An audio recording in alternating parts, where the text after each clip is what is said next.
Des sentiers battus. Ouais. Rencontrer, partager, échanger, apprendre. C'est assez riche. N'hésitez pas, il n'y a pas de mauvaise réponse. Ça peut être très personnel comme ça peut être très large et que ça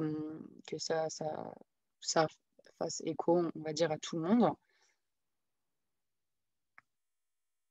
La découverte et la rencontre avec de nouvelles cultures. Déplacement en dehors de chez soi pour des raisons loisirs ou business. Ouais, là, on part sur une petite définition plus pratico-pratique du tourisme. C'est ça.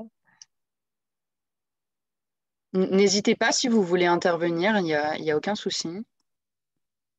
Faire des rencontres avec des vrais gens. Ouais, ça, je crois que c'est ce qui nous manque un peu à tous. Sortir de sa zone de confort, apprendre de soi, se découvrir. Mm. Effectivement, quand on voyage, je crois qu'on apprend beaucoup. S'échapper de son quotidien, découvrir de nouveaux lieux, de nouvelles cultures. S'extraire de son quotidien et de sa charge mentale. S'évader. Ouais, il y a beaucoup de choses qui se recoupent. J'ai l'impression que beaucoup plus de choses personnelles que de définitions propres. Et on a pas mal de choses. Est-ce que quelqu'un veut intervenir? Vous pouvez mettre une petite astérix dans le chat. Et puis sinon, on pourra passer à la suite. Est-ce que c'est bon pour tout le monde? On a des éléments de langage qui se retrouvent. D'un côté, on a Ouais. s'évader. À droite, j'ai organisé, j'ai mis tous les éléments de langage qui touchent à la découverte, découvrir, découverte, découverte, voir les choses, Aventure. Ouais. Ouais, ouais. vivre des expériences des paysans. Donc, on est sur cet élément de langage aussi. S'extraire de son quotidien, Mm. déplacement en dehors de chez soi. Essayer des nouvelles choses. Ouverture d'esprit. En tout cas, merci beaucoup d'avoir participé. On a vraiment beaucoup de choses à la fois différentes et à la fois assez complémentaires et même similaires. Donc, c'est très sympathique. Très, très sympathique. Eh bien, écoutez, si c'est bon pour tout le monde, est-ce que c'est bon pour toi, Mathilde? Ouais, petite capture d'écran. Et Carole, Ouais, parce que c'est très sympa. Carole, je te repasse la main sur le diapo. Hop, donc, merci beaucoup d'avoir participé. C'était très, très riche comme échange. Et donc, ben, pour vous donner quelques petites définitions, donc on a l'INSEE et l'OMT qui nous proposent leurs définitions. Donc déjà, il y a des informations que vous nous avez données. Donc un déplacement hors de son lieu de résidence qui se retrouve dans la définition de l'OMT. Alors elles sont toutes les deux, elles sont complémentaires et il y a une petite information qui n'est pas exactement la même. On se rend compte que dans la première, euh, le temps passé hors de chez soi, alors, je ne retrouve plus où est-ce que c'était écrit, mais j'avais noté que c'était pour voilà, qui ne dépasse pas une année. Or, l'OMT nous définit le déplacement pour plus de 24 heures, mais moins de 4 mois. Donc, suivant les points de vue, ce n'est pas forcément la même durée. Mais sinon, ça va constituer un déplacement, soit pour comment dire, une période personnelle, on va dire, comme vous nous l'avez dit, pour se découvrir de nouveaux horizons, partir à l'aventure. Ça peut être également pour le travail, mais ce sera pas un travail sur place à proprement parler. Euh, C'est-à-dire, je ne sais pas si je suis bien claire, mais en gros, vous allez partir pour travailler, je ne sais pas, un déplacement professionnel. Je pense que c'est beaucoup plus clair dit comme ça. Donc voilà. Et puis bah, je vais pouvoir laisser la parole à Carole qui va vous faire un petit état des lieux du tourisme. Bonjour à toutes et à tous et merci de participer à ce webinaire. Avant de passer au vif du sujet et de vous parler de tourisme responsable, on va faire un petit aller-retour sur ce qu'est le tourisme en termes historiques, d'où ça vient et pourquoi on parle de tourisme de masse avant de passer aux alternatives. Donc, les prémices du tourisme de masse, donc ça s'inscrit au XVIIIe siècle. Les premiers à voyager, c'était des aristocrates, donc des personnes qui faisaient partie de l'élite, qui souhaitaient se former aux langues étrangères et briller en société à travers un voyage initiatique qu'on appelle le Grand Tour. Et donc, ces jeunes Britanniques parcouraient l'Europe, principalement en Italie, en France, aux Pays-Bas, en Allemagne et en Suisse, puis après au Proche-Orient et en Perse, afin de parfaire leur éducation et de rencontrer les grands de ce monde. Par la suite, en 1840, Thomas Cook a créé son agence de voyage, que l'on connaît tous, en Angleterre. Et en 1851, des mouvements de population très importants ont donc été observés avec l'exposition universelle de Londres. Et donc, on commence à observer des mouvements assez importants. En 1855, Thomas Cook organise son premier circuit touristique. Et au 19e siècle, donc toujours le même siècle, on observe que le tourisme se diversifie. On en a parlé, le tourisme, c'est très varié. Il y a à la fois du voyage d'affaires, du voyage de loisirs, qu'on appelle également du voyage d'agrément, et du voyage également pour se soigner, via le thermalisme par exemple, et le voyage pour soigner la tuberculose. Pour la petite anecdote, on observe que les Britanniques ont beaucoup voyagé, comme je vous le disais précédemment, via le Grand Tour. Mais je ne sais pas si vous le saviez, mais la promenade des Anglais doit son nom à Lewis Way, qui a fait construire à ses frais la promenade des Anglais, qui était un lieu de villégiature très apprécié des Anglais pendant l'hiver. On comprend bien pourquoi. Et d'ailleurs, s'il y a des Niçois parmi nous qui nous écoutent, sachez que le quartier de la Buffa est aussi appelé communément la Petite Londres. Donc voilà. Ensuite, les premiers à voyager de manière un peu plus importante sont observés en 1936 et ça correspond au congé payé avec la loi de Léon Blum. Et c'est donc là que le tourisme connaît son essor. Donc, tous les salariés qui ont travaillé un an sans interruption ont droit à 15 jours de congé payé. Pour vous faire un petit retour en arrière, pour que vous sachiez un petit peu comment ça a évolué par la suite, en 1956, c'était 3 semaines de congés payés, en 68, 4 semaines, et en 82, 5 semaines, comme on connaît aujourd'hui. Également, on a pu observer que c'était un mouvement en fait collectif qui permettait de favoriser cet essor du tourisme et donc, comme on voit sur la photo, l'essor du balnéaire, par exemple. Et les fameuses photos qu'on peut également voir via l'INA, des gens qui partent en vacances sur la plage. Léo Lagrange, qui était sous-secrétaire d'État au sport et aux loisirs à cette époque, a négocié avec les compagnies de chemin de fer pour offrir des billets à prix moindre, à savoir des billets à 40% de réduction, ce qui permettait à la classe dite populaire ouvrière de bénéficier de tarifs plus avantageux. Et à cette époque-là, il y a donc eu 300 000 billets qui ont pu être délivrés à plusieurs milliers de voyageurs. Dans le même temps, les hébergements ont également été favorisés. Donc, il y a eu des aides financières qui ont été apportées aux auberges de jeunesse. Et donc, on est passé de 250 à 400 hébergements pour les auberges de jeunesse en l'espace d'un an. Par ailleurs, on peut noter que la révolution des transports a beaucoup joué dans ce tourisme de masse, enfin, dans cette expansion en tout cas, puisque donc il y a l'expansion des différents transports et également l'automobile familiale qui a permis de révolutionner ce petit monde. Donc, vous voyez à l'écran, là, on a mis quelques chiffres, des chiffres chocs, si on peut le dire. On est passé de 25 millions de voyageurs en 1950 à 1,5 milliard en 2019, en l'espace de 9 ans. Vraiment beaucoup plus de monde sur les routes. Et on attend presque plus de 52% de touristes d'ici 2030. Je ne sais pas si ça vous fait réagir, si dans le chat, certaines personnes souhaitent s'exprimer à ce sujet, mais c'est vraiment énorme. Et ça témoigne vraiment de l'essor à l'échelle mondiale. Et donc, évidemment, c'est le troisième secteur économique mondial pour ce qui est de tous les secteurs, ce qui représente 8% des émissions mondiales de gaz à effet de serre, dont 75% sont dues aux mobilités humaines, donc à savoir l'aviation en particulier.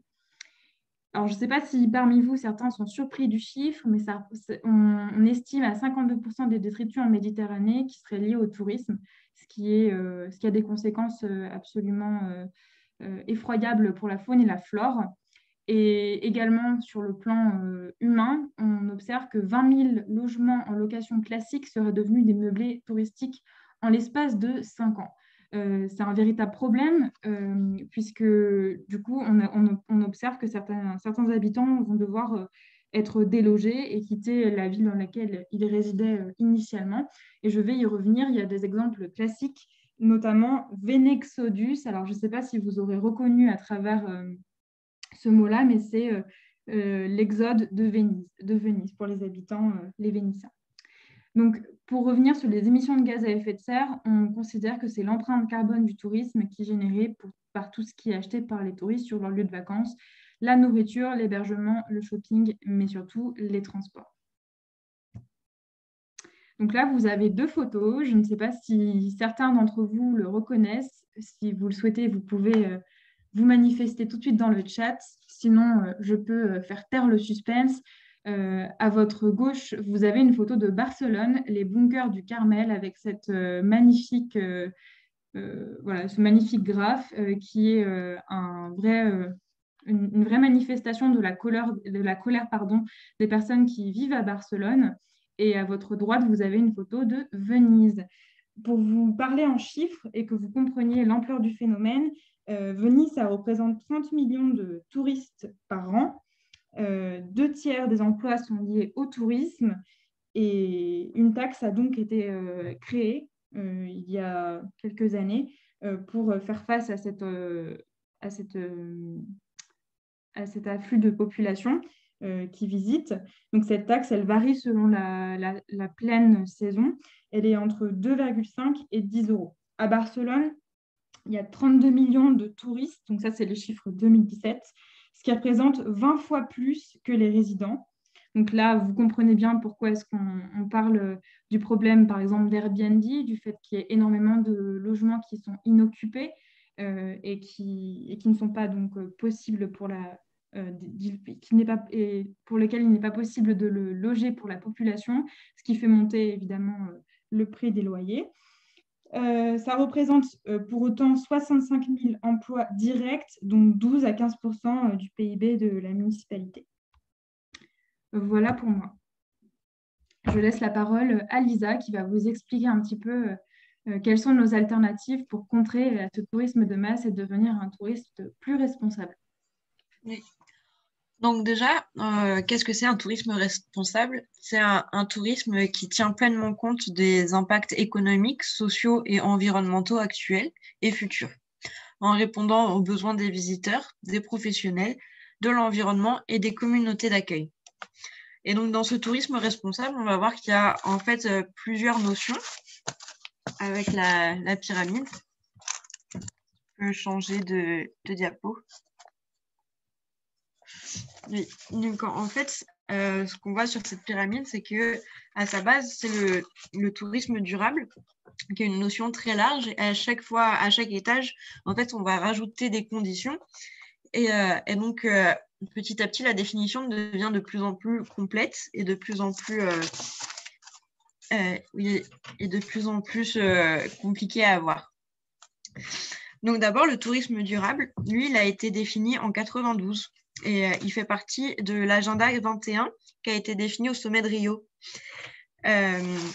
Donc, sa définition, c'est rendre compatible l'amélioration des conditions environnementales et sociales résultant du développement touristique par le maintien des capacités de développement des générations futures. Il repose sur 3 principes. Donc, c'est exploiter les ressources environnementales de façon optimum pour préserver les processus écologiques et aider la sauvegarde des ressources naturelles. Donc, la deuxième, c'est de respecter l'authenticité socio-culturelle des communautés. Donc, c'est conserver les cultures bâties et vivantes par une entente et une tolérance interculturelle. Et la dernière, c'est donc d'assurer une activité économique viable sur le long terme. Donc, c'est offrir des avantages socio-économiques à tous les acteurs, y compris les locaux et les étrangers. Donc, que ce soit par des emplois stables, des bénéfices, des services sociaux pour les communautés d'accueil, et tout ça pour pouvoir réduire la pauvreté à terme. Et depuis 2010, c'est l'ONU qui s'occupe de porter le tourisme durable à l'international. Et donc, il explique que ce tourisme peut s'appliquer à tout type de tourisme, finalement, même le tourisme de masse. Et il demande surtout d'adopter des transports plus sobres et de consommer des produits locaux et de limiter les infrastructures polluantes comme les grands hôtels et les bateaux de croisière, etc. Donc, il y a de plus en plus de pays qui essayent de développer le tourisme durable, comme l'Espagne, par exemple, pour remplacer sa formule soleil et plage, essaye de plus en plus de miser sur ses parcs nationaux et les randonnées. Et en Europe, on a aussi une charte européenne du tourisme durable dans les espaces protégés. Et d'ailleurs, cette année, jusqu'en septembre 2021, il y a un état général de la transition du tourisme de montagne pour essayer de lutter contre de lutter contre les stations de ski qui sont de plus en plus polluantes. Donc ensuite, on a le tourisme responsable. Alors finalement, le tourisme responsable, c'est l'application concrète de ce que demande le tourisme durable. Donc, sa définition, c'est toute forme de développement et d'aménagement ou d'activité touristique qui préserve et respecte les ressources naturelles, culturelles et sociales. Et il contribue au développement et à l'épanouissement des individus qui vivent, travaillent et séjournent dans ces espaces. Donc là, ce tourisme est basé sur une authenticité des rencontres entre les touristes et les populations locales, mais aussi la gestion rationnelle des ressources naturelles pour préserver l'environnement. Donc, c'est finalement l'application de bonnes pratiques sociales et environnementales qui sont développées dans le tourisme durable. Mais dans la définition, il n'y a pas forcément la notion de développement des populations, même si elle est sous-entendue dans le fait de respecter les individus locaux. Il y a certains penseurs qui voient même un mouvement social à part entière pour la durabilité du tourisme. Donc pour eux, ce serait un tourisme militant pour la justice sociale et de lutte contre l'oppression. Donc finalement, c'est limiter les impacts sur les locaux et avoir même un impact positif et avoir un impact minime sur l'environnement. Ensuite, on a le tourisme social. Alors, le tourisme social, c'est l'ensemble des rapports et des phénomènes résultant de la participation au tourisme et en particulier celle des couches sociales à revenus modestes. C'est par exemple les congés payés pour les phénomènes. Et les rapports, ce serait plus des politiques gouvernementales. Donc, et tout ça pour faciliter l'accès au tourisme pour tous. Donc, il y a même des actions pour rendre possible le droit aux vacances. Et donc, c'est par exemple par les colonies de vacances et des financements publics pour construire des infrastructures sportives, par exemple. Mais dans ce tourisme, on a aussi la notion de qualité relationnelle entre les visiteurs et les communautés d'accueil. Donc, on a quand même une notion de respect interculturel. Et finalement, juste pour finir, il n'y a pas forcément la prise en compte de l'environnement et du développement social, même s'il y a beaucoup d'associations qui s'occupent du tourisme social. Donc en général, les associations qui sont des organismes à but non lucratif essayent au maximum de protéger l'environnement et les populations locales. Donc après, on a le tourisme solidaire, qui lui met l'humain au centre du voyage et la rencontre, dans une logique de développement des territoires. Donc, il se fonde sur 3 critères aussi. Donc, la participation des populations locales dans les différentes phases du projet touristique, donc de la création, la logistique, le logement ou l'animation. Le respect des personnes et des cultures et de la nature. Et une répartition plus équitable des ressources générées entre les locaux et les étrangers. Donc, c'est un tourisme qui s'inscrit dans le domaine de la solidarité internationale. Et là, on y voit deux sortes de solidarité. Une solidarité intergénérationnelle, donc entre les générations. Et là, on retrouve les principes du développement durable. Et intragénérationnelle, donc ça, c'est entre les territoires. Donc, on retrouve une entraide entre les territoires qui était à la base plutôt nord-sud, même si maintenant, ça évolue de plus en plus aussi à nord-nord, avec par exemple des chantiers participatifs nationaux. Donc, puis le tourisme solidaire, c'est beaucoup le volontariat et les chantiers internationaux, donc, par exemple avec Aventure Utile ou Concordia. Ou ça peut être aussi d'être en immersion dans des communautés éloignées et accompagner les locaux. Donc finalement, on met plus l'accent sur les populations locales et c'est elles qui nous font découvrir leur territoire et leur culture. Donc on ne va pas juste chez l'habitant, en fait on va vivre avec l'habitant qui va nous faire découvrir sa vie. On peut parler un peu de tourisme d'immersion. Et donc, notre dernier type de tourisme, c'est le tourisme équitable. Alors, lui, c'est le plus récent, historiquement. Et, donc, il ressemble un peu à la définition du tourisme solidaire, mais il va être contrôlé par un label. Donc, le tourisme équitable, c'est en fait l'application des principes du commerce équitable au tourisme. Donc, c'est assurer aux populations locales leur part de revenus, les impliquer dans la mise en place d'activités et dans la gestion des projets touristiques ou alors être en partenariat avec un organisme qui les aidera à le faire. Et donc là aussi, on va mettre l'humain au centre du voyage et la rencontre dans une logique de développement des territoires comme pour le tourisme solidaire. Donc, on a toujours aussi une notion de respect des cultures et de l'environnement et d'une répartition équitable des revenus. Et cette répartition équitable, elle est possible grâce à la limitation des intermédiaires et à l'obligation que la majorité des bénéfices restent sur place.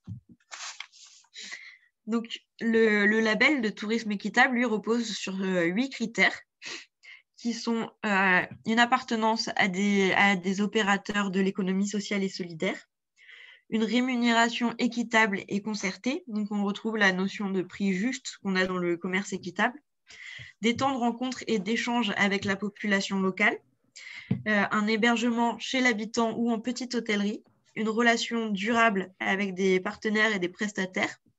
Donc là aussi, on a le contrat à long terme.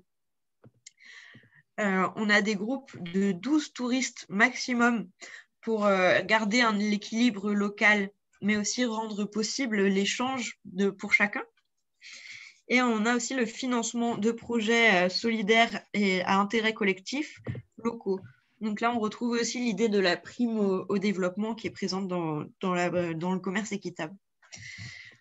Et enfin, le dernier, c'est d'avoir des pratiques environnementales vertueuses.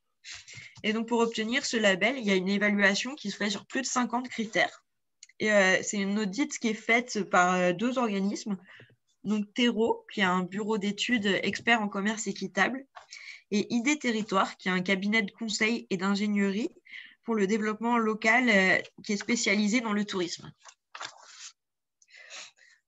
Et donc, avant de continuer sur les exemples ou des conseils plutôt pour être un touriste responsable, je vais mettre juste un point de vigilance sur les allégations durables, responsables, sociales et solidaires qui ne sont pas pris qui ne sont pas réglementées dans la loi. Donc, il n'y a que équitable qui est réglementé dans la loi Hamon de 2014. Les autres, comme ils ne sont pas réglementés, finalement, tout le monde peut les utiliser, même si leur offre ne correspond pas vraiment à la définition. Donc, c'est plutôt de la malhonnêteté, mais finalement, comme la loi ne l'oblige pas, on n'a aucun outil de contrôle. Et donc, à cause de ça, il y a aussi eu des dérives dans ce genre de tourisme. Par exemple, il y a eu un faux orphelinat qui a été construit en Inde pour accueillir des touristes qui s'occupaient d'enfants qui n'étaient pas orphelins, en fait. Et donc, tout ça pour dire qu'il ne faut pas non plus arrêter ces tourismes alternatifs parce qu'il y a des dérives. Mais il faut faire attention quand on veut partir par ces biais. On essaye de bien se renseigner sur l'organisme et essayer de prendre des organismes qui sont là depuis longtemps et qui ont l'air le plus transparent possible sur leur voyage. Donc, sur les chantiers internationaux, par exemple, je sais qu'Aventure Utile et Concordia font beaucoup d'efforts pour contrôler les chantiers. Et d'ailleurs, en France, on commence aussi à parler d'un projet pour créer une loi sur le volontarisme pour éviter ce genre de dérive. Voilà, donc c'était juste une petite parenthèse sur les précautions. Et donc maintenant, pour devenir un voyageur responsable, donc déjà sur les activités, on va essayer d'éviter au plus possible les sports motorisés, de respecter les espaces naturels, en ne jetant pas ses déchets par terre, en prenant des cendriers de poche, des petits gestes tout simples, mais aussi de consommer local au plus possible et des produits de saison pour essayer de faire vivre les gens qui vivent dans ces zones-là au maximum. Côté transport, on va privilégier, si c'est possible, le train ou l'avion et la voiture pour se rendre sur le lieu de destination. Et une fois sur place, essayer d'utiliser des transports doux comme le vélo, les rollers, la marche à pied. Et donc ensuite, pour le logement, tu peux changer de diapo. Ouais. Et pour l'hébergement aussi, on va essayer d'éviter au maximum les plateformes comme Airbnb, qui déjà prennent une grosse marge pour elles et qui en plus prennent des logements que des locaux pourraient occuper. Donc, on va séjourner dans des hébergements indépendants. Et si possible, détenteur de labels écologiques, c'est encore mieux. On va réserver en direct et passer par des plateformes fair, donc équitables, le plus possible, ou de la petite hôtellerie. Voilà. Et donc, pour vous présenter un exemple de plateforme, je vais laisser la parole à Mélanie Membre, qui est la fondatrice de la plateforme Va au Vert. Merci beaucoup, Lisa. Du coup, je vais reprendre la main pour pouvoir interviewer Mélanie. Une petite table ronde. N'hésitez pas, si vous le souhaitez, à poser des questions également dans le chat. Elles seront prises en compte pour être posées à notre intervenante, que nous remercions vivement d'être présente ce soir pour intervenir sur la thématique. Donc déjà, Mélanie, est-ce que tu pourrais te présenter aux personnes qui t'écoutent, expliquer un petit peu ce que tu fais et d'où t'es venue cette idée de créer cette plateforme? Oui, bien sûr, avec grand plaisir. En tout cas, c'est un véritable plaisir d'être à vos côtés ce soir, justement, pour parler du tourisme durable. Donc, tout simplement, moi, je suis une grande voyageuse à la base. C'est-à-dire que, en fait, avant d'avoir créé Va au Vert, pendant pendant 12 ans, ouais. Je partais tous les ans vraiment faire un voyage en mode sac à dos, comme on dit, dans un pays, donc plutôt des pays en développement. Et tous les ans, en fait, j'avais ma petite bulle d'oxygène qui durait 4 à 5 semaines. Lors de ces séjours, tout simplement, j'étais au plus proche de la population, mais c'est surtout que je voyais vraiment les conséquences directes d'une mauvaise gestion, je dirais, de l'environnement et du coup des méfaits et des enjeux du tourisme de masse. Et petit à petit, je me suis rendu compte aussi que moi-même, en faisant tous ces voyages à l'autre bout du monde, mon empreinte carbone, elle était pas du tout bonne. Et qu'au final, le seul pays que je connaissais le moins, c'était le mien. Et donc de là, j'ai eu une envie, c'était de faire mon propre voyage intérieur, mon expérience d'entrepreneuriat, je dirais, et d'avoir envie tout simplement de donner du sens à ce que j'avais envie de faire et d'être active de manière positive pour ma société. Et de ce fait, je me suis dit, il faudrait que j'aide en tout cas tous les établissements touristiques de France qui sont engagés concrètement dans un tourisme plus responsable par différentes initiatives en les fédérant autour d'une plateforme et de les aider à justement commercialiser leur offre, mais par le biais de leur philosophie et de leur engagement. Et donc, il y a 3 ans, j'ai créé Va au Vert, qui est une plateforme de réservation d'hébergement touristique éco-responsable en France. Super. Et donc, en quoi consiste cette plateforme? Ouais, tout simplement pour répondre à ta question, c'est vrai que moi j'étais face à moi-même, en fait, j'ai créé quelque chose qui réglait ma propre problématique de voyageuse. Mais en tant que personne engagée, je savais que j'avais besoin de transparence et surtout d'être sûre que l'offre qu'on me proposait était complètement certifiée et qualifiée. Et c'est pour ça qu'en fait, nous, vraiment, notre innovation, c'est notre outil. C'est en fait tout simplement notre ingrédient secret qui est notre algorithme qui permet de donner un niveau d'engagement à chacun des établissements présents sur Va au Vert. Donc, c'est un algorithme. Il comprend 95 critères éco-responsables. Aujourd'hui, je vois que le chiffre, il n'est pas à jour. 95 critères éco-responsables qui sont répartis en 5 thématiques. Donc, on voit tout de suite dans les 3 premières thématiques qui sont l'habitat, c'est-à-dire l'infrastructure, l'énergie, comment l'établissement gère son énergie, que ce soit pour minimiser sa consommation ou pouvoir en créer. Et les 3 R, ça je pense que vous connaissez, mais c'est les principes de développement durable. Donc là, c'est plutôt dans la gestion des déchets. Donc ça, c'est ce qu'on retrouve dans les labels et dans les chartes. Et moi, j'ai voulu rajouter le côté plaisir voyage que j'avais lors de mes séjours. Et donc, on retrouve aussi tout ce qui est lié à la gastronomie saine. Est-ce que c'est locavore? Est-ce que c'est bio? Est-ce qu'il y a pour les végétariens? Voilà, tout cet univers-là. Et ensuite, tout ce qui est atelier pédagogique, sport, nature, bien-être. Donc là, on est plus dans l'activité et il y a également les mobilités douces. Et donc, de là, en fait, ça permet de vulgariser justement tout l'écosystème qui peut être des fois un peu trop perturbant ou en tout cas un peu trop technique et qui, du coup, diminue un peu le côté plaisir du voyage, récompense de sa vie, en tout cas urbaine et active. Et donc, cet outil permet en un coup d'œil de comprendre comment chaque établissement s'engage, en tout cas, pour préserver son environnement, préserver les habitants, tout ce qu'il y a autour de ce que vous avez expliqué dès le début de la présentation d'ailleurs. Merci beaucoup. Est-ce que tu voulais revenir sur les critères et les petits conseils pour être un peu plus responsable? Oui, bien sûr. C'est vrai que concrètement, en fait, quand on crée là, donc, je me suis lancée dans l'entrepreneuriat et c'est vrai que tout à l'heure, vous avez appuyé sur un fait qui est de sensibiliser et d'éduquer aussi la population, leur montrer qu'il y a des alternatives qui sont plus éthiques qui existent. Donc, c'est quasiment ça, hein, le plus dur, de faire changer les habitudes. Mais tout simplement, nous, en tout cas, au sein de la boîte, et même moi personnellement, par le biais de mon engagement, on fait passer aussi des conseils pour voyager mieux. Et par exemple, donc ça, on le retrouve dans les petits fascicules, en tout cas, qu'on distribue au sein de nos établissements.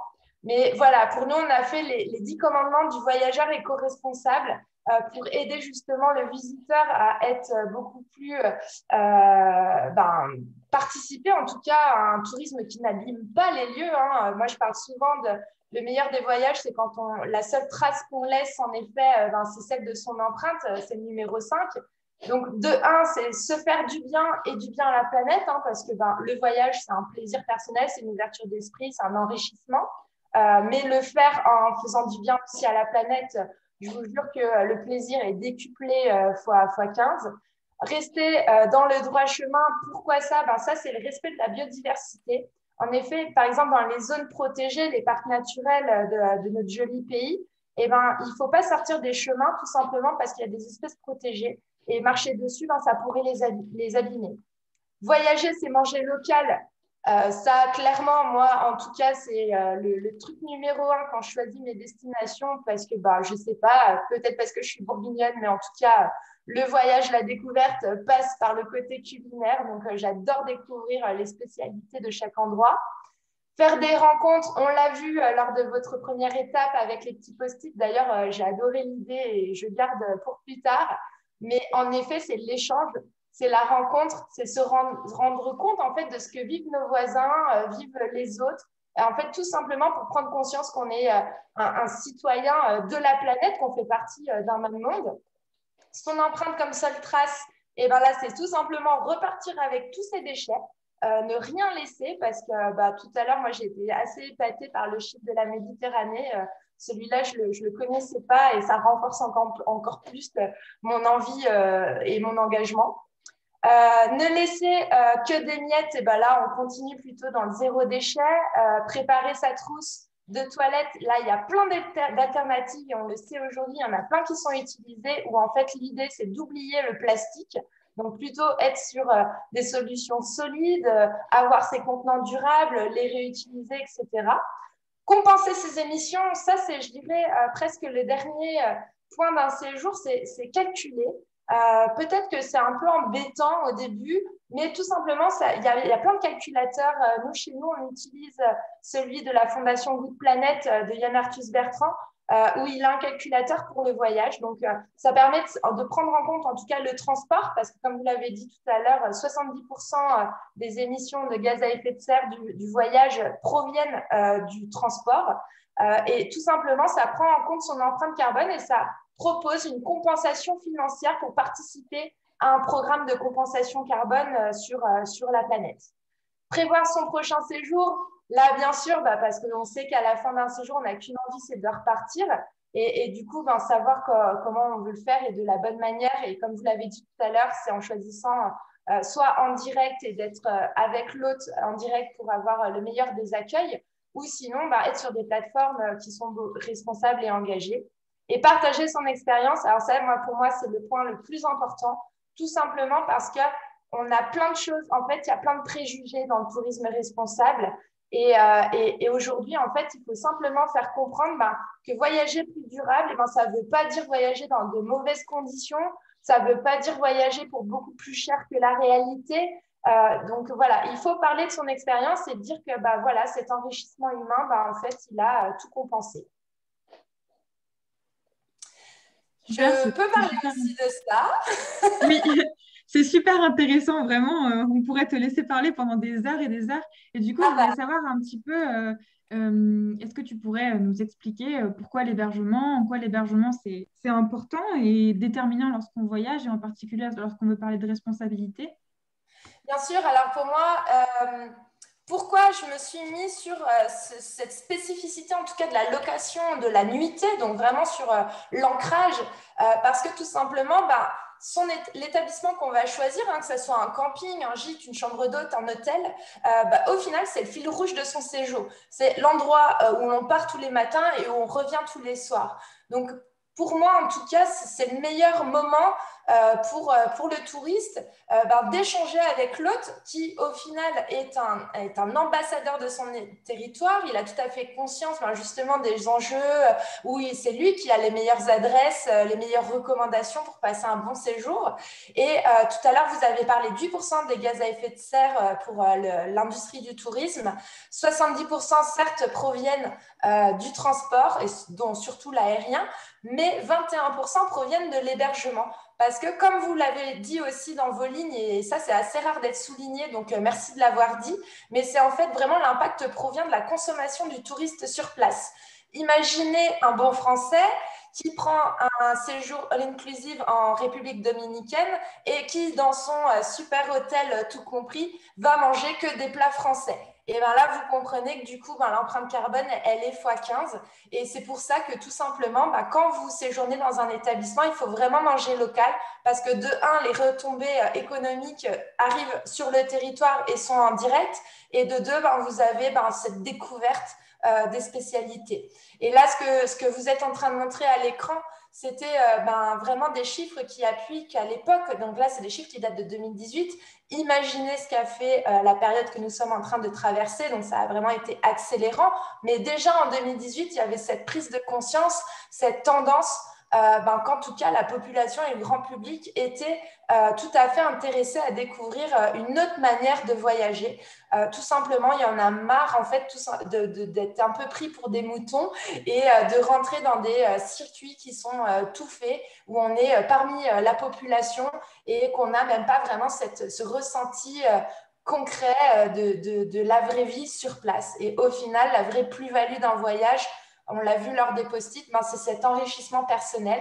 Et peut-être que ce côté touristique, ce côté tourisme de masse, l'a complètement fait oublier. Et donc, il est temps aujourd'hui justement de redonner les vraies vertus d'un voyage, même à un tourisme de 2 jours ou de proximité. Super, merci beaucoup, c'est très inspirant. Est-ce que dans le chat, certaines personnes sont exprimées ou est-ce qu'il y a des personnes qui souhaitent s'exprimer suite à cette intervention? Il y a une question de Justine à laquelle, Mélanie, tu peux répondre tout de suite. Si j'ai bien compris, vous avez également intégré des prestataires d'activités responsables en plus de l'hébergement? Alors, pas tout à fait, Justine. Par contre, c'était une de nos ambitions de développement avant la pandémie.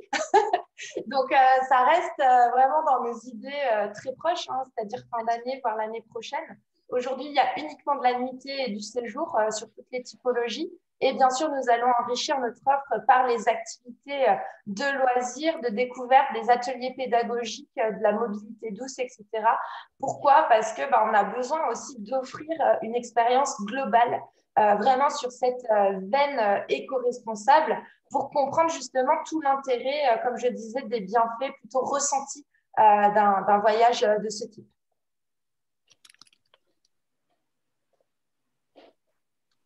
Très bien, du coup, on va continuer, on va poursuivre avec d'autres témoignages, à moins qu'il n'y ait d'autres questions. On te remercie vivement pour ton témoignage qui est vraiment très intéressant et on espère que l'activité touristique va pouvoir reprendre et qu'on va pouvoir de nouveau voyager vivement cet été. Avec plaisir. On a le plaisir d'accueillir Sébastien Guittard et donc je cède la parole à Thomas pour échanger avec Sébastien. Merci beaucoup, Mélanie. Ouais, donc du coup, on va passer maintenant au Zoom un peu plus terrain avec deux intervenants donc, qui vont nous parler de leur agence de voyage solidaire et équitable respective, et donc qui vont nous partager un peu leur vision des choses. Donc, comme l'a dit Carole, on aura Sébastien Guittard donc, de Grandir Aventure et Laurent Besson de Vision du Monde. Donc, pareil que précédemment, n'hésitez pas à poser des questions dans le chat pour ne pas les oublier et on essaiera de les traiter au maximum en cours de route ou à la fin. Donc, on va faire ça un peu sous forme d'interview, pareil que la présentation précédente. Donc, si vous pouvez déjà vous présenter et nous expliquer un peu les motivations qui vous ont amené à créer vos structures et si vous avez eu un déclic particulier qui vous a donné envie de vous lancer dans le tourisme responsable et solidaire et de créer votre structure. Je vous laisse la parole, Sébastien, pour nous expliquer un peu ça. Bonjour tout le monde, merci beaucoup. Du coup, nous, Grandir Aventure, on est une association de tourisme équitable et solidaire qui a été créée en 2006. On travaille essentiellement à destination du public jeune, des mineurs principalement, 14-18 ans. Et un peu aussi de jeunes adultes, donc 18-25 ans, donc des séjours encadrés par des animateurs type colonie de vacances principalement. Voilà, on a créé Grandir Aventure parce que du coup, à la base, nous, on vient du monde de l'animation et on était des voyageurs sensibilisés par les thématiques de solidarité internationale à travers les différents voyages qu'on avait pu faire dans des pays en voie de développement. L'envie initiale, c'était de créer une association de solidarité internationale et du coup, pour pouvoir financer cette action de solidarité, on voulait trouver notre indépendance financière, pas être dépendant de subventions d'État, etc., ou de donations privées. Du coup, on a décidé de créer notre activité économique à travers la création donc, de l'agence de voyage. Et voilà, donc comme on venait du monde des colonies de vacances, on a embrayé tout de suite là-dessus. Et l'idée, c'était de faire découvrir aux jeunes aussi une autre façon de voyager à travers leur colo, puisque dans les années 2000, c'est une activité qui s'est beaucoup développée et qui a pris beaucoup d'essor, les voyages à l'étranger avec des groupes de jeunes. Et on avait envie d'y mettre du sens. Et donc, on a commencé à travailler en fait avec des partenaires locaux un peu partout dans tous les pays dans lesquels on intervient pour faire vivre une expérience de rencontre aux jeunes. Et donc, tous les groupes qui partent, en fait, passent à peu près un tiers de leur séjour au sein d'une association locale partenaire de Grandir Aventure. Donc, on suit dans la longueur. Et donc, ils vivent au sein de cette association, ils partagent des moments de vie avec les encadrants de l'association, les personnes accueillies ou non par l'association, les bénéficiaires qui profitent des actions de l'association locale. Et ça leur permet de découvrir le pays dans lequel ils vont voilà, avec ces gens-là et au contact de ces gens-là, au contact, j'allais dire, resserré et quotidien. Non, me dis pas que ça bug de nouveau. Voilà. Et donc, voilà les motivations qui nous ont poussés à créer ça. Et en parallèle, donc, on a créé notre association de solidarité internationale qui s'appelle Grandir ailleurs.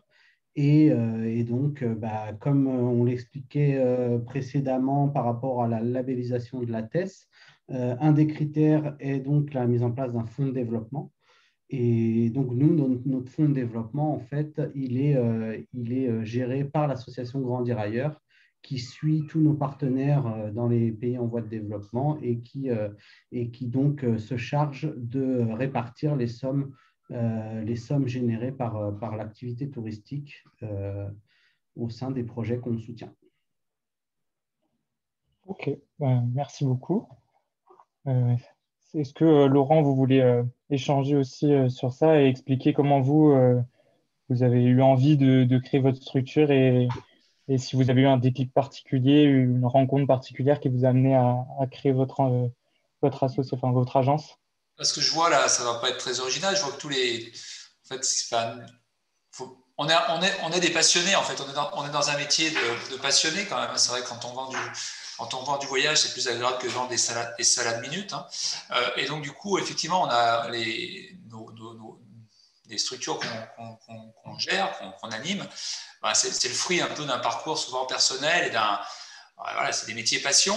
Et donc, moi, comme ça a été dit par les précédents, hein, moi, ça a été un peu la même chose. Moi, j'ai fait pas mal de voyages à vélo. Hein, donc, je pars d'ailleurs demain là, faire un petit voyage en France là, à vélo. Et donc, je continue à voyager pas mal à vélo. Donc, c'est des voyages à vélo moi, qui m'ont amené à rencontrer des gens. J'ai fait des grands voyages à vélo. Je suis allé jusqu'à la frontière, par exemple, à l'est de la Turquie, jusqu'en Arménie, enfin, à la frontière, voilà.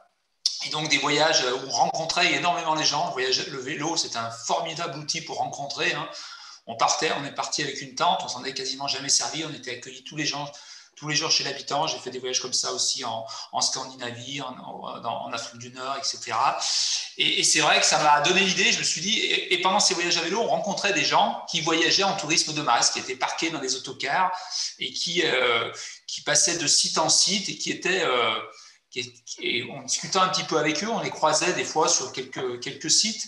Bien que nous, on était plutôt à l'écart des sentiers battus, mais ça nous arrivait dans certains lieux touristiques de rencontrer des gens en circuit classique et on se rendait compte qu'ils s'embêtaient et qu'ils nous enviaient en fait. On se disait, il y a un truc là, les gens, ils ont payé un voyage très cher et finalement, ils ne sont pas contents finalement du service qu'ils ont.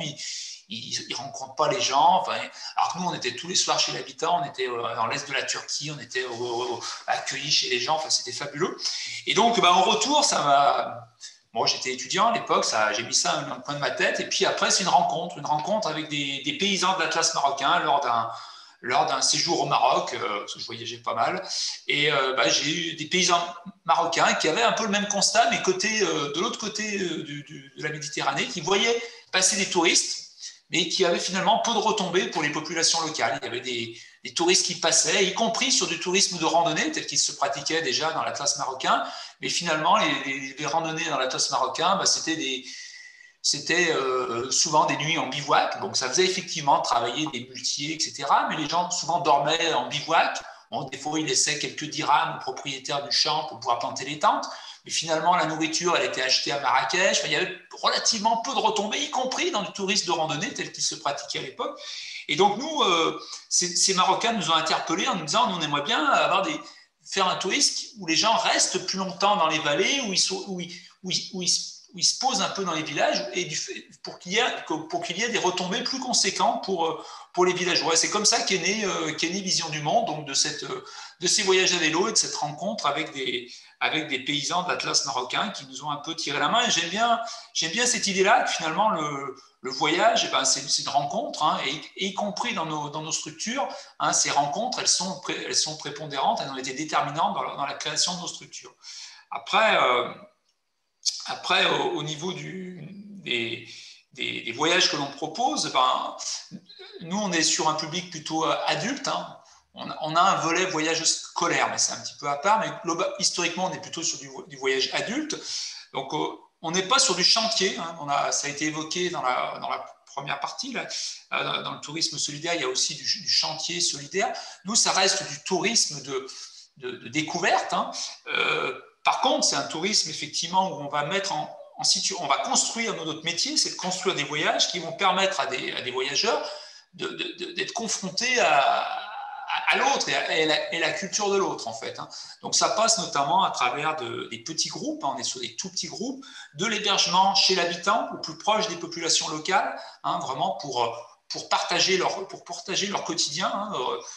C'est vrai que souvent, je dis, rentrer dans certains pays, rentrer dans l'intérieur des maisons, des familles, c'est un privilège, hein. C'est pas si évident que ça. Et donc, ça permet... Alors, ça demande, c'est un privilège, mais c'est aussi une responsabilité, hein, et donc, ça permet de vivre des expériences riches. C'est aussi un encadrement par des guides locaux, hein. Les guides locaux, dans le cas du tourisme équitable et solidaire, hein, les voyages, ils sont montés vraiment en partenariat avec nos partenaires locaux, hein. C'est vraiment le voyage qu'on va monter, il est l'expression aussi de ce que le partenaire a envie de faire découvrir de son pays. Quand on travaille avec des partenaires, par exemple au Maroc, qui sont des paysans, on va avoir une connotation, nos voyages vont avoir une connotation très agricole. Dans d'autres pays, on travaille avec des partenaires qui viennent d'autres horizons, ils vont avoir une autre connotation. Donc, c'est aussi ça, c'est qu'un voyage, c'est un parti pris, hein. Il y a une touche, un voyage, c'est une création, un peu comme une création artistique, donc c'est pas quelque chose de neutre, et donc en fonction de la personne qui le crée, on retrouve cette touche, et on retrouve la touche des partenaires avec lesquels on a monté ces voyages. Et puis, on a également un fonds de solidarité, hein, puisque c'est un des critères, hein, ça a été évoqué, de l'ATES, Vision du Monde. On est membre également de l'ATES, un monde fondateur de l'ATES. On est labellisé également à travers ce label. Et ce label, un des critères, hein, ils ont été énoncés, hein, un des critères, c'est le fait qu'il y ait une partie qui on va financer des actions de solidarité ou des projets de développement dans les régions où se déroulent les voyages. Donc, nous, on soutient des actions de développement dans tous les pays où on organise des voyages. Et ce qui est important pour nous, ça c'est quelque chose auquel on tient, c'est qu'il y a un lien géographique entre le voyage et le projet financé. C'est-à-dire que si vous partez sur un voyage au Pérou, le fonds de solidarité de votre voyage va servir à financer des projets au Pérou. Et pendant votre voyage, vous irez visiter les projets, alors pas forcément tous, hein, mais une partie des projets qu'on a financés au Pérou, et vous irez rencontrer les bénéficiaires, les associations avec lesquelles ces projets ont été montés pour vous permettre de vous confronter à cette réalisation, voir ce qui a marché, ce qui a pu moins bien marcher, hein, parce que bon, voilà, le développement, c'est la vie, hein, des fois il y a des choses qui marchent, des fois des choses qui ne marchent pas bien, hein, qui marchent moins bien, et donc c'est intéressant aussi que les voyageurs, à travers le voyage, puissent se faire une opinion à travers ça. C'est un peu, je prends souvent cet exemple, c'est la grosse différence entre le commerce équitable et le tourisme équitable. Le commerce équitable, quand vous achetez un paquet de café, vous ne rencontrerez sans doute jamais votre producteur de café. Dans le voyage, on a la chance d'être sur place, donc on trouve, nous, à Vision du Monde, que c'est important de faire cette rencontre. Exemple de projet, on travaille dans des bidonvilles au Pérou, On soutient des actions dans des bidonvilles à côté de Lima, notamment. Eh bien, dans notre voyage, tous nos voyages au Pérou se terminent par un séjour à Lima. On arrive et on va passer une journée dans ce bidonville. On a financé une cantine, par exemple, pour des enfants du bidonville.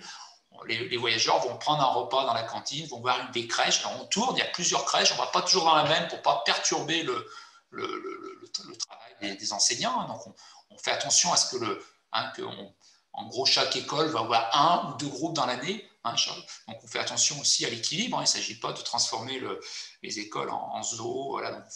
Et un point important aussi, c'est qu'il y a une préparation au voyage dans le tourisme solidaire. Et ça, c'est vrai, c'est aussi un des points importants, c'est qu'on prépare nos voyageurs au départ, notamment sur ces aspects de rencontres interculturelles. Parce qu'encore une fois, rencontrer l'autre, c'est bien, mais ça demande d'y être préparé. Parce que on peut parfois faire des bêtises, par méchanceté, mais simplement par méconnaissance. Voilà, je vais m'arrêter parce que je pourrais continuer longtemps. Pas de souci, c'est très intéressant, merci beaucoup. Je vais revenir avec vous, du coup, Sébastien. Pourquoi est-ce que vous conseillerez à des jeunes de faire un voyage solidaire? Qu'est-ce qui est important et pourquoi qu'est-ce que ça pourrait leur apporter? Je vais rebondir sur ce que Laurent vient de dire. Nous, on considère que à travers notre action, en fait, on a une grosse partie de notre travail, surtout le mien là, en tant que responsable pédagogique de l'association. Je forme toutes les équipes à ça. C'est la sensibilisation des jeunes et de nos voyageurs. Donc, c'est très important en fait de pouvoir, à travers leur séjour, sensibiliser à ce qu'ils vont vivre, donc les sensibiliser en amont pour pouvoir bien préparer le séjour et surtout, on part tous en fait avec des idées préconçues ou une vision des choses, de ce qu'on ne connaît pas qui n'est pas forcément la bonne. Et du coup, nous, surtout quand on parle de jeunes qui peuvent avoir entre 14 et 17 ans, par exemple, où en fait, on travaille, nous, très majoritairement avec des clients qui sont des comités d'entreprise. Donc, les jeunes choisissent notre séjour dans un catalogue.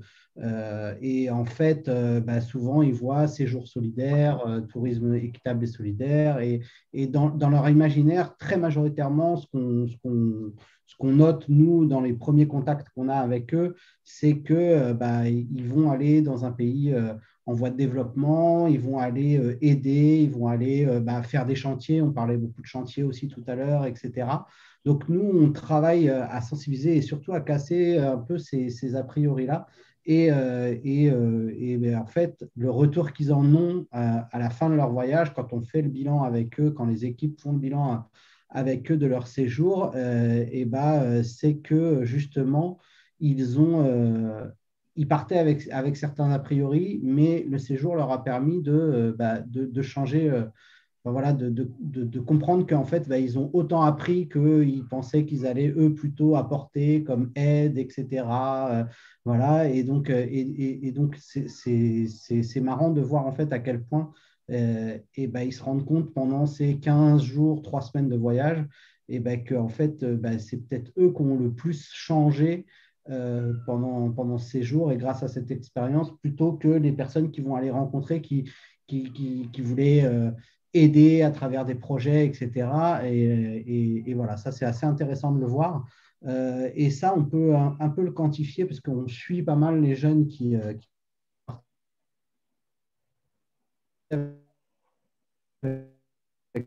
nous. Et ils nous expriment que le voyage qu'ils ont fait avec l'association, par exemple, a changé les envies d'études supérieures qu'ils avaient initialement. Ça a orienté leur choix d'études, leur choix professionnel. On a plusieurs cas, le cas d'une jeune, Gaëlle, qui était partie à Madagascar et qui ne savait pas trop ce qu'elle voulait faire plus tard. Elle était en milieu de D et en fait, du coup, suite à son voyage, elle s'est dit Elle a passé 15 jours dans nos structures avec les éducateurs malgaches, etc. Et elle a dit, bah, je veux être éducatrice. Donc, dès que je rentre, je me renseigne. Et dès que j'ai fini mes études, je viendrai au projet en éducatrice, travailler sur le projet que l'association soutient à Madagascar pour faire de la formation s'il y a besoin, pour aider au projet en tant que volontaire. Voilà, c'est ce qu'elle a fait et elle a tenu son engagement. Et c'est quelqu'un qui est parti avec nous en 2010, si je ne me dis pas de bêtises, et qui est toujours, qui maintenant encadre des séjours en tant que directrice de séjour pour nous, pour Grandir Aventure, et est toujours au sein de l'association avec nous. Une autre, Alexandra, qui, pareil, en ayant passé 10 jours avec les enfants accueillis dans certains de nos projets, du coup, a décidé elle voulait faire du droit, mais en fait, elle a décidé de se spécialiser dans le droit international et dans le droit des enfants.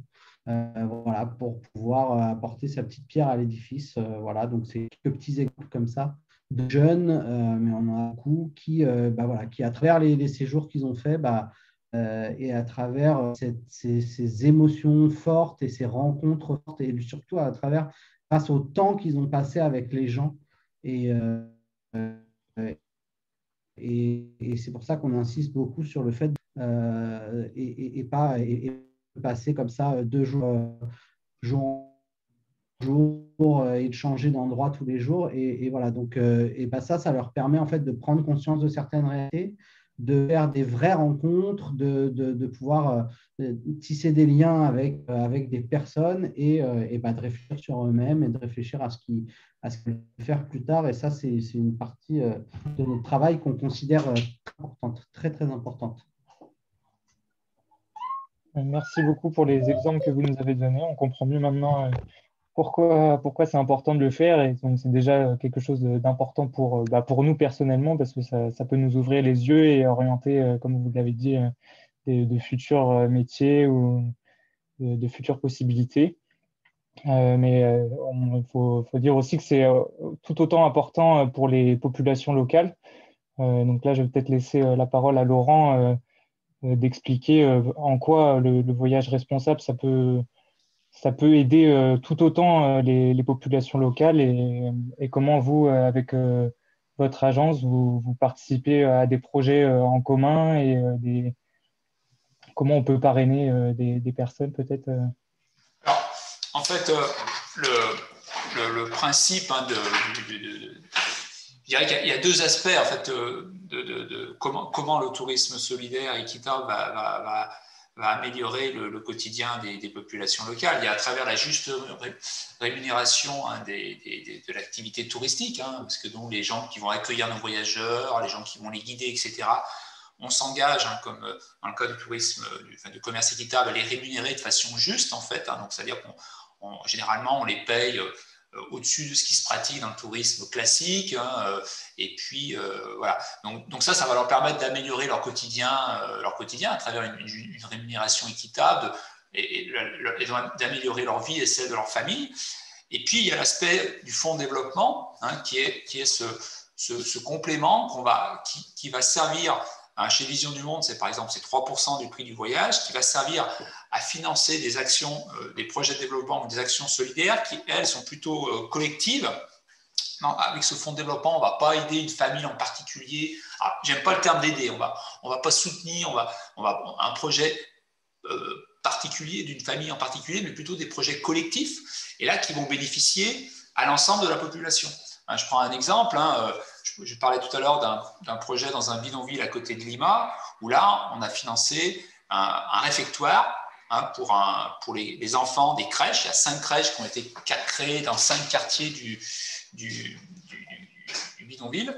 Et il y a une crèche, un réfectoire, une cantine centrale qui permet aux enfants à midi d'avoir un repas de qualité. Voilà.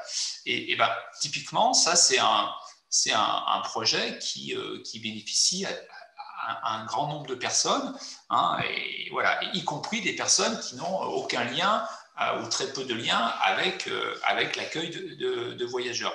Et ça nous paraît, c'est important. Je prenais cet exemple du bidonville, parce que c'est un petit peu un exemple un peu emblématique, mais on a d'autres exemples au Maroc. Par exemple, on a beaucoup travaillé au Maroc, on a mis en place, par exemple, des réseaux d'adduction d'eau dans des villages de l'Atlas marocain, une école maternelle dans un village de l'Atlas marocain.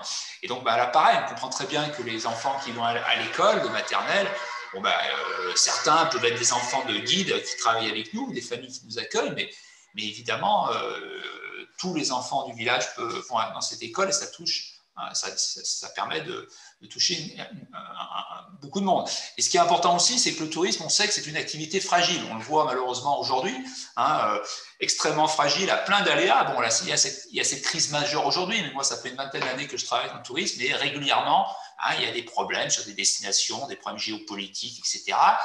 Et il est dangereux de rendre dépendant à l'activité touristique, complètement à l'activité touristique des populations. Donc, c'est aussi intéressant quand l'activité, nous c'est notre parti pris à Vision du Monde, quand l'activité touristique fonctionne bien, à profiter de cet argent pour permettre de développer d'autres secteurs qui pourront permettre de fonctionner en cas d'arrêt du secteur. On a beaucoup travaillé au Mali, par exemple.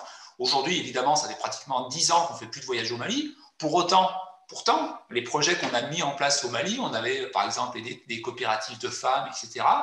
On soutient encore des microcrédits au Mali. C'est des projets qui continuent à fonctionner, bien qu'il n'y ait plus un touriste qui mette les pieds au Mali. Et donc ça nous paraît hyper important, et de ne pas rendre, et c'est un des critères d'ailleurs de la thèse aussi, d'être très vigilant au fait que le problème du tourisme, c'est quand il apparaît dans une région, c'est que ça attire beaucoup les gens, parce que c'est une activité assez rémunératrice. Donc nous, en tant qu'opérateurs, il faut qu'on soit vigilant par rapport à ça et profiter de ce bon fonctionnement du tourisme pour développer d'autres secteurs, mais ne pas rendre dépendants les populations, parce que c'est extrêmement dangereux. Et aujourd'hui, on l'a partiellement réussi. Aujourd'hui, avec la crise du Covid, je ne vais pas vous cacher que dans certains pays, les gens avec lesquels on travaille, aujourd'hui, sont en difficulté. Alors, on a essayé de les aider, mais c'est compliqué. Mais voilà quelques exemples des projets qu'on peut mener. On a plutôt pour vocation à faire des petits projets. On ne se substitue pas à des grosses ONG qui font du développement, etc. On a plutôt vocation, et c'est vrai pour tous les membres de la thèse, à faire des petits projets. L'intérêt qu'on a, la chance qu'on a, ou l'atout qu'on a par rapport à des grosses ONG, c'est qu'on connaît très bien nos partenaires, et on est là sur la durée aussi. C'est-à-dire qu'on n'a pas besoin, nous, les projets qu'on finance, on les autofinance avec nos voyageurs, donc on n'a pas besoin de... Le problème souvent des financements, c'est qu'il y a des lignes budgétaires sur certains axes pendant quelques années, puis après ça s'arrête, donc c'est très compliqué de mener des projets dans la durée. Nous, on s'affranchit un peu de ce problème-là, donc on arrive à mener des projets dans la durée, et on a un taux de pérennisation des projets qui est bon aussi, aussi parce que les voyageurs vont sur place voir les projets, et donc ça permet les populations locales aussi ont envie de monter, ont envie que les projets fonctionnent, et un point important aussi que je n'ai pas développé, évidemment, c'est que les projets, ils sont montés, c'est la base, mais ils sont toujours montés avec les populations locales, et ils sont là pour répondre à une demande des populations locales. Nous, on est là en tant que bailleur de fonds, mais les projets sont toujours montés avec des associations, des structures locales. Ça, c'est la base. D'accord, merci beaucoup. Pour finir, je vais vous poser une petite dernière question à chacun. C'est est-ce que vous auriez une ou deux astuces que vous pourriez nous conseiller pour agir et contribuer à un tourisme plus durable et équitable, celle un peu que vous pensez qui est le plus important et auquel il faut faire attention? Je vous laisse Laurent commencer, et après Sébastien donnera également une ou deux astuces. Je crois que, et nous c'est un peu la transition de Vision du Monde, je crois qu'aujourd'hui, ça a été évoqué, c'est le problème climatique. Moi, ça fait des années que je suis mal à l'aise par rapport à cette problématique-là. Et on avait développé il y a 10 ans, plus de 10 ans, une marque qui s'appelait Écho de la Terre, où l'idée c'était de faire des voyages sans utiliser l'avion, utiliser des modes de déplacement doux. Et évidemment, avec la crise sanitaire d'aujourd'hui, on est un peu là-dedans. Donc, on a développé des voyages plus de proximité en France, notamment. Alors, il ne s'agit pas d'arrêter de voyager, parce qu'on l'a dit, le voyage, ça ne peut pas se réduire à un bilan carbone, voilà. Même si nous, on propose une compensation des émissions de carbone depuis 2008 ou 2009. Mais ça ne peut pas se limiter à ça. Pour autant, je pense qu'il faut effectivement être très vigilant. C'est un des problèmes du voyage. Il faut bien avoir conscience que le voyage, c'est 8% des émissions de gaz à effet de serre, mais encore très peu de monde voyage. Donc, si tout le monde voyageait comme les Européens ou les Occidentaux, ça serait une catastrophe. Donc du coup, voilà, je pense que l'idée aujourd'hui, je pense, et c'est ce à quoi on travaille Vision du Monde, c'est d'avoir des voyages lointains, mais des voyages longs. Donc là, ne pas partir sur des longs courriers pour 10-12 jours, il faut partir 3 semaines, 1 mois. Nous, on a un voyage de 1 mois qui marche bien. Donc, il faut partir sur des longues périodes pour limiter son impact et, entre-temps, faire des voyages de proximité en Europe, en France, en utilisant des modes de transport doux. Aller faire une partie de golf à Marrakech, faut arrêter le délire. C'est pas soutenable. Enfin, bon, on l'a jamais prôné, mais voilà. Mais y compris dans le tourisme solidaire, je pense qu'aller passer 10 jours à l'autre bout du monde, c'est pas soutenable. Aller faire un trek au Pérou pour 10 jours, c'est pas soutenable. On a beau être vertueux pendant le trek, je veux dire, le trajet aérien gomme complètement le peu de petites économies que vous allez faire de CO2 pendant votre trek. Donc voilà, faites des grands voyages entrecoupés par des voyages plus de proximité et comme ça, vous apprécierez encore plus votre grand voyage parce que vous aurez eu le temps de le préparer, de vous l'approprier. Voilà, c'est ce que je peux conseiller. D'accord, merci beaucoup. Je ne sais pas si Sébastien, vous voulez compléter ou... Oui, je vais compléter. Je ne vais pas être très original. C'est un peu pareil. Il y a beaucoup de choses qui ont déjà été dites. C'est pareil. Tout est, je pense, dans la préparation de son voyage et dans la confiance qu'on fait à la personne avec qui on va partir et à l'organisme avec lequel on va voyager. Et du coup, en amont, voilà, bien se renseigner sur l'organisme, sur ce qui est fait, sur essayer de, comme disait Laurent, ne pas partir à l'autre bout du monde pour 5, 6, 10 jours, mais essayer de prévoir un peu plus longtemps. Donc, de le penser en amont pour se dire que l'année où on va faire un voyage long courrier, peut-être ce sera nos seules vacances de l'année, mais on va partir 4 semaines au lieu de partir juste 15 jours ou 10 jours l'été, voilà, et adapter comme ça, quoi. Préparer en amont, se renseigner sur la destination où on va, se renseigner sur les cultures, travailler avec l'agence de voyage avec laquelle on va partir. Si on part seul en sac à dos, se renseigner aussi, prendre des informations chez des gens qui connaissent les destinations sur Internet maintenant. Et puis voilà, on le voit avec VaoVert, par exemple, en France, mais sur Internet, on trouve maintenant beaucoup de ressources sur tout ça. Donc voilà, faire attention aux modes de déplacement. Comme tout le monde le dit, c'est vraiment les modes de déplacement qui sont les plus dommageables pour la planète. Donc voilà, faire attention à ça et puis bien préparer en amont. Ok, merci beaucoup pour vos 2 interventions, c'était très intéressant. Je vais laisser la parole maintenant à Mathilde pour les questions, s'il y en a qui ont posé pendant le chat. Merci infiniment à toutes et tous et aux participants. J'ai relevé 3 questions, dont une remarque. Peut-être pour commencer sur le tourisme de masse et les alternatives que l'on a mises en avant ce soir. On a Amélie qui demande s'il est nécessaire d'opposer tourisme de masse et tourisme responsable. C'est une dichotomie qui revient beaucoup dans les discours. Le tourisme de masse semble cependant rester une tendance importante pour le futur. Comment concilier alors ces 2 formes de tourisme ? Si je peux prendre un peu la parole là-dessus, si quelqu'un voudra me compléter après. Là, je pense qu'il y a quelque chose qui est complètement incompatible avec l'idée de masse. où c'est la préservation de l'environnement. Je prends un exemple d'un endroit à côté de chez moi. Donc, moi, j'habite dans le sud-est de la France, donc une région très, très touristique. Et il y avait la plus grande cascade du Var, qui est maintenant interdite complètement au public. Alors, quand j'étais petite, on pouvait y aller. Et aujourd'hui, elle a été interdite parce que quand j'étais petite, il y avait 100 personnes par jour et maintenant, il y en a 5000. Et il y avait des espèces endémiques qui étaient juste impossibles à protéger si on autorise 5000 personnes par jour à venir. Donc, je pense question de préservation de l'environnement, en fait, il ne faut pas non plus interdire le tourisme de masse, mais on va dire diversifier les endroits où on va, je pense. Voilà, du coup, si quelqu'un veut intervenir pour ajouter quelque chose.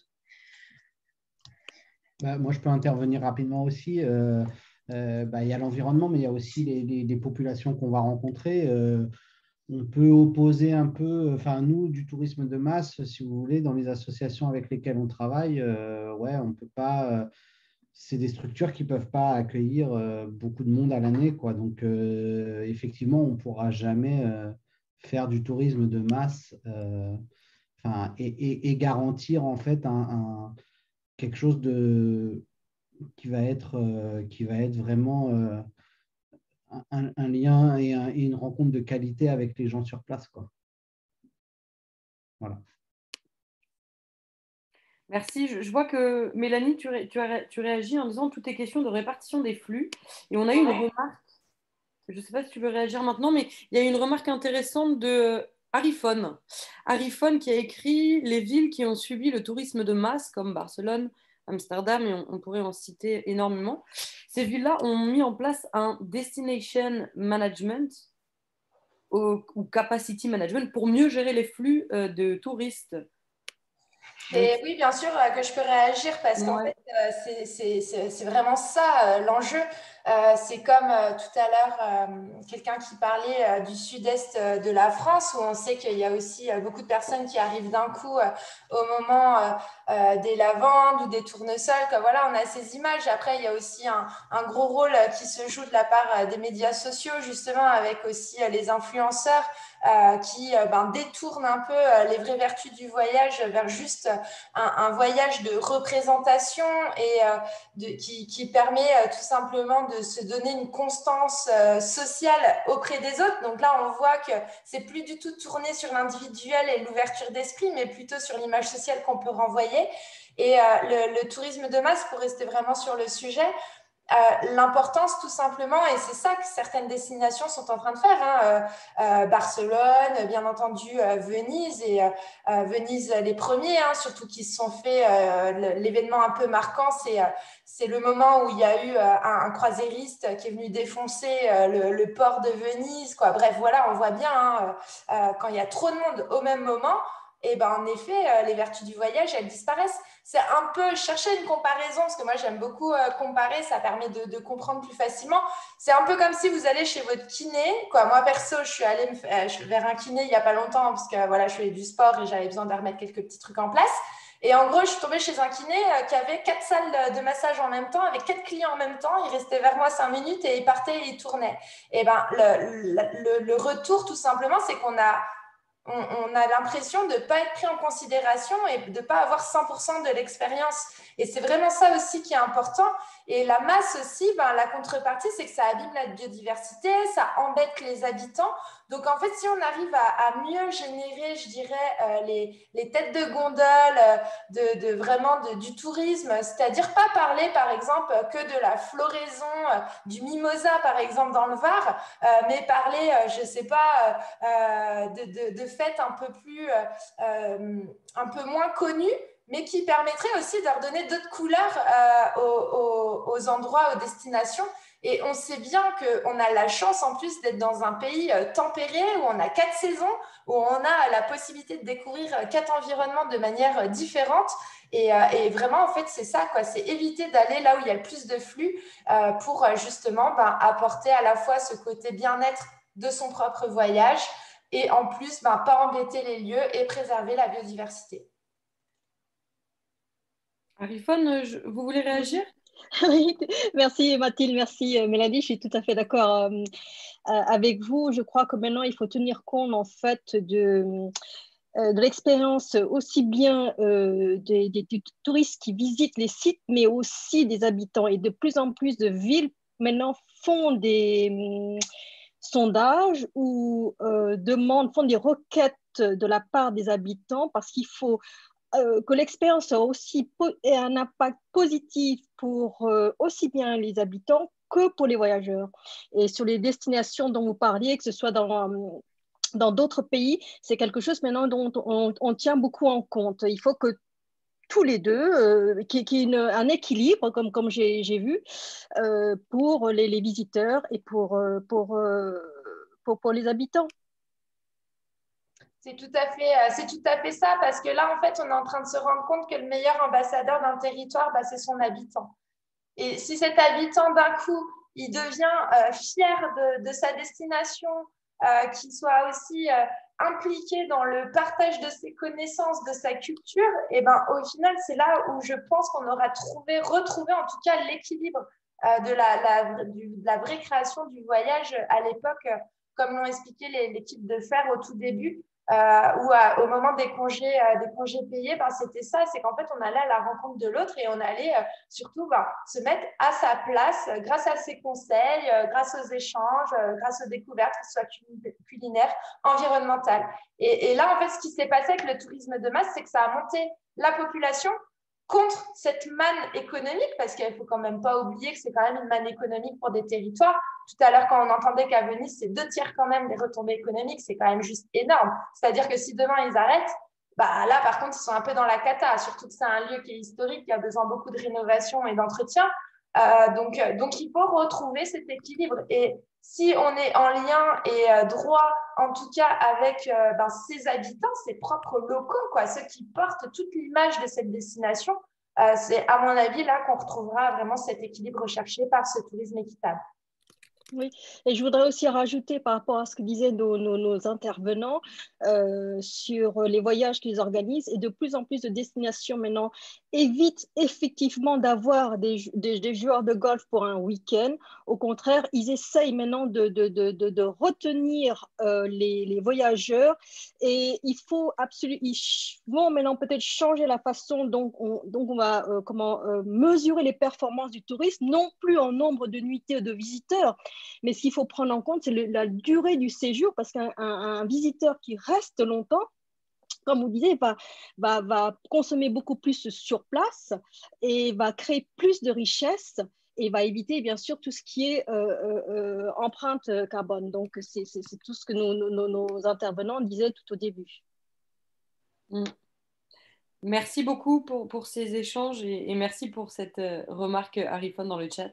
Dernière question, Mélanie, c'était la première d'ailleurs, de Laurent, qui te demandait les Online Tourism Agency lancent leur propre label environnemental, Airbnb lance son éco-badge, et Laurent te demandait comment lutter sur un positionnement éco-responsable. Si je reformule la question, ce serait peut-être comment s'assurer de la transparence et de la véracité de ces initiatives-là, sans tomber dans du greenwashing, par exemple. Mais ça va être en effet tout l'enjeu. On est quand même sur un marché de niche à la base. Le tourisme durable, c'est quelque chose, en tout cas, c'est un concept ou une tendance qui existe en France depuis seulement 15 ou 20 ans, quand dans d'autres pays, ils le sont depuis plus de 40 ans. Donc, certes, on était sur vraiment un positionnement de niche. Du coup, on avait un peu ces préjugés d'écolos engagés.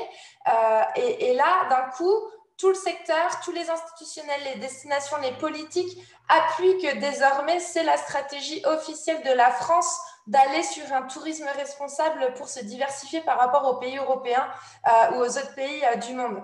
Donc, certes, quand d'un coup une niche devient comme ça le marché de demain, ça crée bien sûr des opportunismes, des nouveaux acteurs qui arrivent et qui n'ont pas forcément les vraies valeurs qui sont au fond d'eux, mais qui sont plus, en tout cas, tournées business.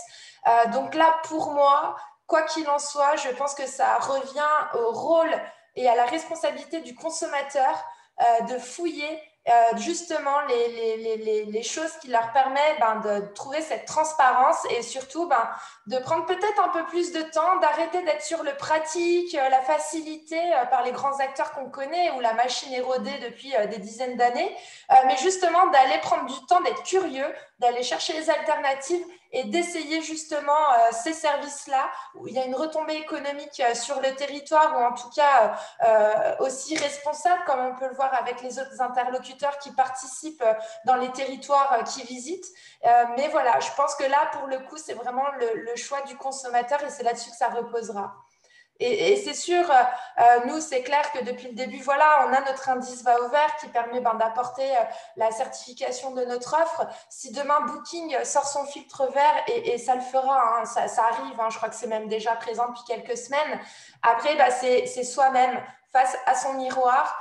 Qu'est-ce qu'on fait? Est-ce qu'on consomme sur un truc? Certes, en 2 secondes 30, on sait que c'est validé, c'est réservé, mais on sait que ce n'est pas forcément une relation équitable avec le professionnel.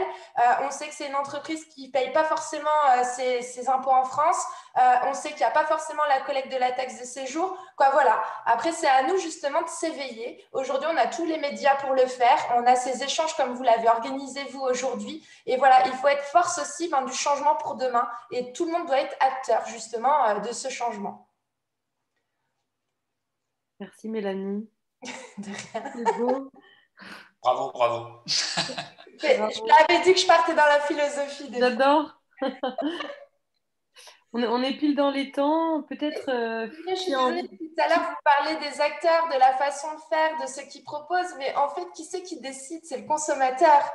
Et en fait, voilà, c'est en boycottant des choses, c'est en faisant des choix, c'est en parlant, en recommandant dans sa bulle sociale que là, ça va faire avancer et que là, des alternatives qui ont peut-être moins d'argent que des business improbables qui sont en place. Mais par contre, voilà, on est tous acteurs du changement de demain. C'est le plus important. Et j'arrête, Mathilde. Je te laisse. Non, c'est terminé. Je crois que Carole voulait vous partager un petit questionnaire. Mais j'ai une petite question un peu tricky. Si quelqu'un a envie de se lancer, c'est pour rationaliser et mathématiser la durabilité d'un voyage. Il y a une question d'Emmanuel. Y a-t-il un calcul pour le nombre de jours sur place en fonction du nombre de kilomètres parcourus pour que le séjour soit durable? En termes de durée et de kilomètres, à quel moment on sait à quel moment on a rentabilisé notre quota durable en tant que touriste, quoi? Non, je ne pense pas que ça existe, mais à la thèse, dans notre grille, on a des fourchettes en disant, voilà, pas de long courrier de moins de 15 jours, voilà. Mais je ne pense pas qu'il y ait des chiffres. De toute façon, à partir du moment où on prend l'avion, on est déjà, et vous savez que pour arriver aux objectifs, il faudrait qu'on arrive à moins de 2 tonnes de CO2 émis par an par habitant. Vous faites un trajet, vous traversez l'Atlantique, vous êtes déjà à 2 tonnes. Donc, de toute façon, voilà. Donc, voilà. Non, c'est cool. Oui, peut-être qu'il faudrait même pas chercher à calculer, en fait. Il faut s'attaquer aux actions plus qu'à un calcul de rentabilité. Oui, parce que je disais tout à l'heure, le voyage, il faut le regarder dans sa globalité. On ne peut pas non plus le résumer à un simple, aux simples émissions de CO2. Mais il n'empêche qu'il faut le regarder. Moi, à mon niveau, je fais un calcul tout bête. Moi, je fais pas mal de montagnes. Et c'est vrai que la montagne, on est obligé de se déplacer pour aller faire je vais travailler toute la semaine en vélo. Comme ça, les économies que je fais en voiture dans la semaine, je me les autorise le week-end, de temps en temps. C'est une initiative individuelle, mais ça vaut ce que ça vaut. Mais c'est un peu des réponses comme ça qu'on peut avoir au niveau du voyage. Non, mais complètement, oui, c'est ses actions et ses engagements à soi. Et comme tu le disais tout à l'heure, Mélanie, on est nos propres acteurs. On incarne le changement tous individuellement. Oui, j'abonde dans ce que dit Laurent. C'est vrai que c'est compliqué aussi de donner des indicateurs très précis et des calculs. Justement, nous, en tant que voyagistes, on essaye de sortir un peu de ces calculs-là c'est plutôt des bonnes pratiques. Enfin voilà, c'est de la concertation, c'est de la réflexion. On ne peut pas dire, bah voilà, mathématiquement, si on a fait une division toute pure et dure, bah, on va être dans une bonne pratique, quoi. C'est beaucoup de. Nous, à travers nos voyages, on a beaucoup rencontré de gens, par exemple, à l'autre bout du monde, le guide du routard dans les mains, être parti en sac à dos, etc. Et considérer, par exemple, bah, que c'était les gens qui étaient partis avec des agences de voyage qui faisaient n'importe quoi parce qu'ils ne partaient pas tout seuls avec leur sac à dos, faire leur petit voyage tout seuls et qu'ils se considéraient, eux, meilleurs que d'autres gens qui étaient partis. Et parce que si on partait dans leur imaginaire à eux, si on partait avec une agence de voyage, c'était le tourisme de masse, c'était le tourisme, etc., etc. Alors qu'en étant parti sac à dos, guide de routard, bah, forcément, c'était mieux. Bah après, ce que je disais aussi un peu en début d'intervention, notre travail à nous en tant qu'acteurs de ce type de tourisme, c'est de sensibiliser les gens et de les faire réfléchir que bah, cette façon de penser, ce n'est pas forcément la bonne. Parce qu'on le voit maintenant, après plusieurs dizaines d'années, bah, le guide du routard, pour nous, ça a aussi, par exemple, créé pas mal de problèmes avec des gens bah, qui lisent leur livre, leur guide du routard avant de partir et puis qui vont planifier tout leur séjour pour dire, bah voilà, je vais dans tel pays, le premier jour, je vais là, le deuxième jour, je vais là, le troisième jour, parce qu'il faut voir ça, parce qu'il y a ce point d'intérêt, parce que ce qu'on disait un peu sur la floraison de la lavande dans le sud, etc., quoi. Donc, ça génère aussi ce genre de pratique. Donc, voilà, toujours faire attention, réfléchir, discuter avec les autres, discuter avec des professionnels, participer à des rencontres comme ce soir, voir s'il y a des actions de sensibilisation autour de chez soi, etc. Réfléchir sur ces thématiques-là pour, bah, au fur et à mesure, se forger une conviction et une façon de faire qui sera un peu meilleure. Merci à toutes et tous. Je pense qu'on peut se quitter sur ces belles paroles. On a largement rentabilisé notre temps et je vois que les participants s'en vont. Moi, je vous remercierai tous. Peut-être que je vais inviter mon équipe à peut-être allumer sa caméra pour qu'on se dise tous au revoir. Mais merci infiniment, en tout cas, aux intervenants et à mon équipe qui a bossé et organisé cette soirée. Merci aux participants, évidemment. Merci pour vos belles questions. Merci Mathilde, merci à tous. Merci à tous. Et juste le mot de la fin, n'hésitez pas à venir nous suivre sur nos réseaux sociaux, faire un monde équitable. On est un mouvement de citoyens et de citoyennes engagés pour une consommation plus responsable et plus équitable, pardon. Donc n'hésitez pas, nous avons 2 campagnes, la campagne Génération équitable pour les étudiants et la campagne L'Addition pour les restaurateurs. Donc n'hésitez pas à nous rejoindre, on accueille le bénévolat avec plaisir. Et merci à tous de nous avoir suivis. On est ravis que vous ayez été aussi nombreux à nous suivre. Et merci surtout à nos intervenants de la qualité de leur intervention et de la richesse de tout ce qu'ils ont pu nous apporter. Merci beaucoup. Merci à toute l'équipe en tout cas et un beau mouvement. Donc, belle continuation à tous. Merci, bonne soirée. Merci à tous. Bonne soirée à tous. Au revoir. Au revoir, bonne soirée.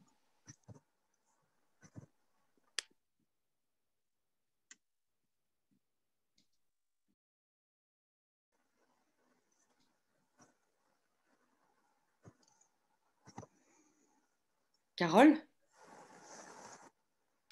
Oui, attends, je crois que tout le monde n'est pas encore parti. Ouais. J'arrête l'enregistrement, c'est pour ça. Tu enregistrais aussi? Parce que je pensais que c'était moi qui enregistrais. Ben, j'ai enregistré aussi, ouais. Attends. Okay. Du coup, je peux arrêter? Ça va enregistrer sur les 2 ordinateurs, tu penses? Ben ouais, bonne question. Ils m'ont dit qu'ils avaient enregistré ça dans Contact ou je sais pas. Écoute, si on a 2 enregistrements, c'est bien. Au moins, on en aura un. Bravo les gars! C'était trop bien! Congratulations. Hein? Ouais, trop bien. Moi, je vois que Carole en enregistrement, donc je pense que ça doit être Carole qui a dû enregistrer. Ah oui, là, tu es recording encore. Ouais. Bah, et toi? Du coup, vous en avez pensé quoi? Mais tu recording là encore? Ah, ok. Attends, je vais essayer de stop recording.